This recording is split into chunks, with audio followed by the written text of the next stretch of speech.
Angry and I'm so mad. I'm so mad because he did not deserve it, and like nobody deserves that kind of stuff. The family of a South City man heartbroken after someone killed him on Christmas Eve. His death adding to the staggering number in homicides in St. Louis this year. So far this year, there have been 261 homicides in St. Louis City. Caroline Hecker has been digging into what may be contributing to most killings in the city since 1993.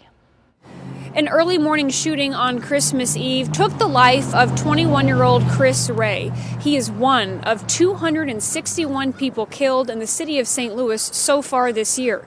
But his family is determined to make sure he is not another statistic. The young father of 3 was driving on South Broadway near Davis Street when police say he was shot inside his car. Destiny Barnett, the mother of Rea's youngest daughter, is now left to parent alone.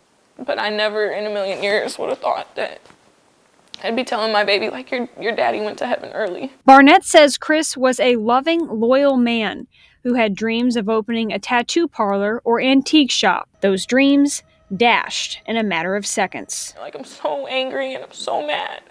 I'm so mad because he did not deserve it, and like nobody deserves that kind of stuff. She recently moved out of the city, seeking a better life for her family. That's a trend seen citywide over the years as violent crime continues to rise. St. Louis, like every other major city in America, is experiencing a human capital crisis that begins in the family.